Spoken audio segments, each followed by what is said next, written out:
Got a second? Hi, I'm Greg Hudson from the Communications Committee. Today we're talking about how you are paid for a trip that is not rescheduled. The minimum pay for the trip can be found in the PBS MOU paragraph 22. For regular and relief line holders, we use the calculations from 22.b.1.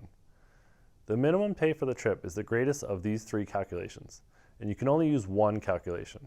You cannot mix and match these formulas, but you will always get the greatest of the three. The first calculation is flight pay and/or duty rig. The flight pay, which is defined in Section 2 of the CBA, scheduled block time or actual block time, whichever is greater, on a leg-by-leg basis, calculated in hours and minutes. The duty rig will be paid 1 hour per credit for every 2 hours of duty time. This is typically only used during a lengthy delay or reschedule. The second calculation is the minimum credit per duty period, which is 5 hours pay for each duty period in a trip, plus an additional 5 hours pay for scheduled overnights of over 24 hours. The third way is called the trip rig, which means you would be paid 1 hour for every 3.5 hours of time away from base. Again, you're paid on the pairing from the greatest of these three methods. If your trip were to be rescheduled, you would still be paid the greatest of these three methods, but not less than the original scheduled trip value. It is important to note that we are not pay protected for any intermediate iterations or schedule adjustments. Reserves who are assigned a trip are paid via the same methods we discussed.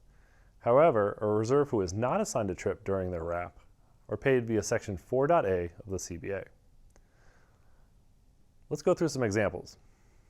This trip, a 3-day out of Orlando, has a flight pay credit of 15 hours and 26 minutes. It has 3 working duty periods, 5 hours per duty period, totaling 15 hours, and a time away from base of 53 hours and 7 minutes. If you do the math, you'll see that the flight pay credit is the greater of the three, and that is how this trip is paid. The next example is a 3-day pairing that has a flight pay of 11 hours and 58 minutes, 2 working duty periods, and a scheduled overnight of greater than 24 hours, and a time away from base of 44 hours and 5 minutes. So let's do the math. Here the credit per duty period is the greatest of the three calculations, so the trip pays at 15 hours. One more example, another 3-day out of Orlando. Let's do the math again. This trip has 3 duty periods, no layovers over 24 hours, time away from base of 58 hours and 42 minutes, and flight pay of 16 hours, 22 minutes. So this trip pays on the trip rig at 16 hours, 46 minutes. So the trip rig is how you're paid on this trip. If you have any questions, please send a DART. See you next time. Fly safe.